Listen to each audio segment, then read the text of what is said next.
દેશી હાથ બનાવટની ટ્રિગરવાળી પિસ્તલ સાથે એક ઇસમની અટકાયત કરવામાં આવી છે। સુરતથી મોટી અપડેટ સામે આવી છે। સુરતના લીંબાયત પોલીસે આરોપીને ઝડપી પાડ્યો છે। આરોપીએ લીંબાયતના એક મેદાનમાં આ પિસ્તલ સંતાડી હતી। ત્યાં ઘટના સ્થળે લઈ જઈ અને વધુ તપાસ પણ પોલીસે હાથ ધરી છે। પોલીસે સમીર શાહ ઉર્ફે અગ્નિપથ રાશિદ અસાની ધરપકડ કરી છે। પોલીસે આરોપીને ઘટના સ્થળે લઈ જઈ અને તપાસ કરી છે। આરોપીએ લીંબાયતના ખુલ્લા મેદાનમાં આ હથિયાર સંતાડ્યું હતું, જ્યાં આરોપી સામે અગાઉ પણ ઉધના પોલીસ સ્ટેશનમાં ગુનો નોંધાયો છે। ઘરે ચાલી રહેલા ઝઘડામાં આ હથિયાર લાવ્યો હતો, પરંતુ ગુનાને અંજામ આપે તે પહેલા જ પોલીસે તેને ઝડપી પાડ્યો છે। દરમિયાન એની પાસેથી એક હથિયાર કબજે કરવામાં આવ્યું। રાત્રિનો સમય દરમિયાન હતો તો હથિયારમાં કોઈ રાઉન્ડ મળ્યા નહીં, તેથી હાલ રિકન્સ્ટ્રક્શન પંચનામું એટલા માટે કરવામાં આવ્યું હતું કે રાત્રિ દરમિયાન કોઈ રાઉન્ડ અગર અહીં મળી આવે તો એની તપાસ માટે આરોપીને લાવવામાં આવેલું।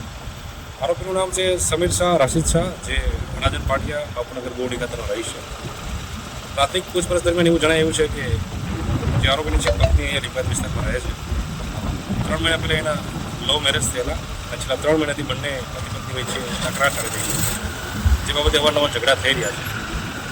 ઝઘડાના કારણે આરોપી લીંબાયત વિસ્તારમાં આવેલો હથિયાર ક્યાંથી લાવ્યો છે અને શા કારણે લાવ્યો છે એ બાબતની હાલ તપાસ ચાલી રહી છે। આરોપીની રિમાન્ડની પ્રક્રિયા હાલ ચાલી રહી છે।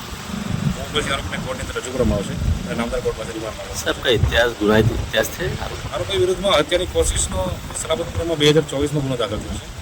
ત્યારબાદ અવારનવાર 135 CP એક્ટના ગુના આરોપી વિરુદ્ધમાં દાખલ થયેલા છે અને આરોપી હથિયાર રાખવાની ટેવવાળો છે એવું કહી શકાય।